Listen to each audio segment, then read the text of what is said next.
but 99% of us misunderstand how giants truly walk.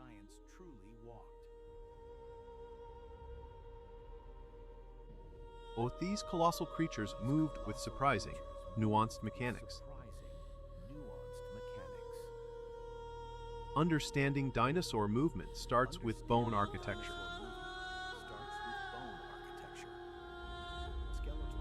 Skeletal structure dictated everything about their locomotion. We must analyze two primary methods, bipedal and quadrupedal. Point these forms evolved to master different ecological niches. Quadrupedalism offers immense stability and load bearing. 4 points of contact distribute immense weight efficiently.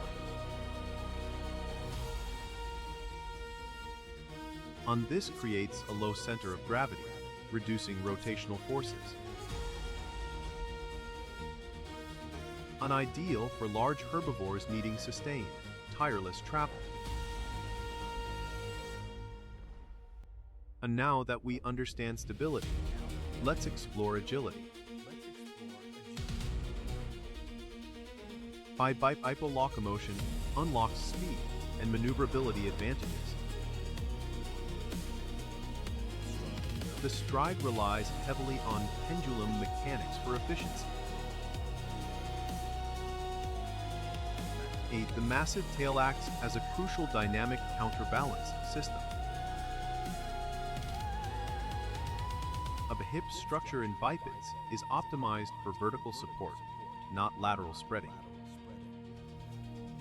But this posture frees the forelimbs for grasping or display.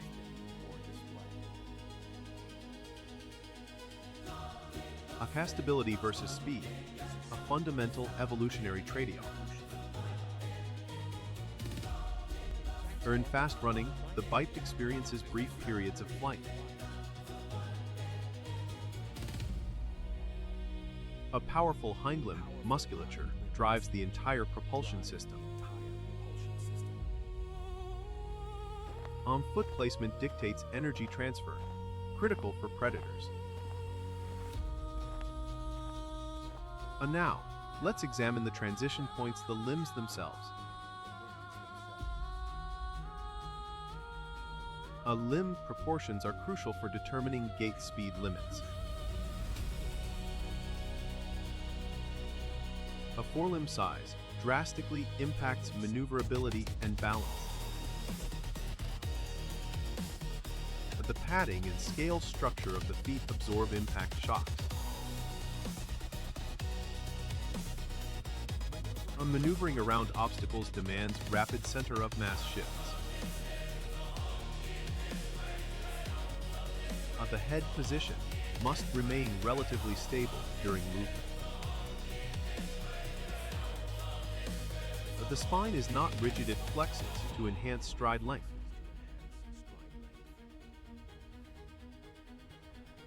Now that we understand mechanics, let's consider energy cost. Efficiency defines survival, especially for gigantic herbivores. A low-speed, quadrupedal movement is inherently cheaper metabolically. There are specific transitional gaits required for increasing speed. The ankle acts as a powerful spring, returning stored kinetic energy. However, extreme size limits top-end speed for four-legged forms. Bipeds, lighter and leveraging limb swing, achieve higher maximum speeds. But this speed comes at the cost of greater peak skeletal stress.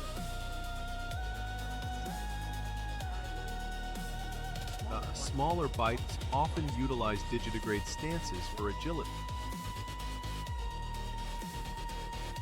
The pivot point shifts dynamically, requiring rapid adjustments. habitat profoundly influenced the required locomotive strategy.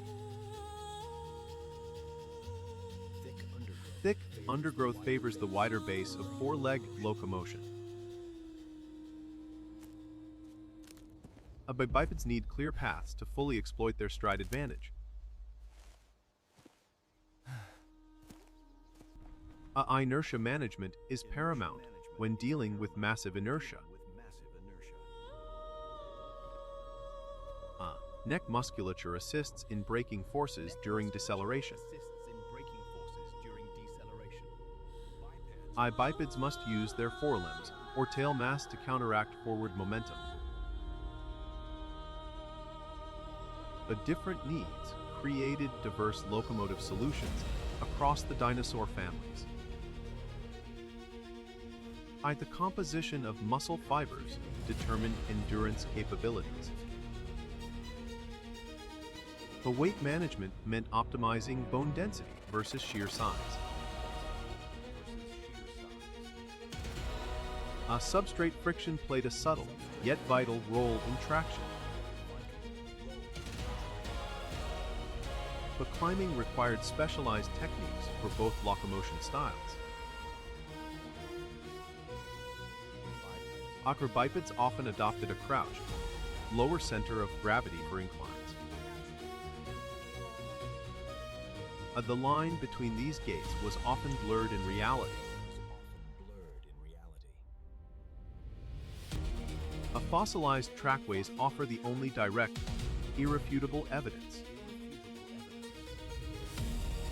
But these prints allow us to reconstruct stride length and pace.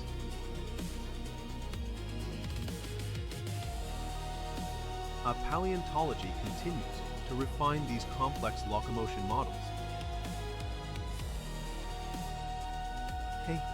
Modern simulations integrate biomechanics with skeletal morphology precisely. Uneven subtle head movements aid in sensing terrain changes.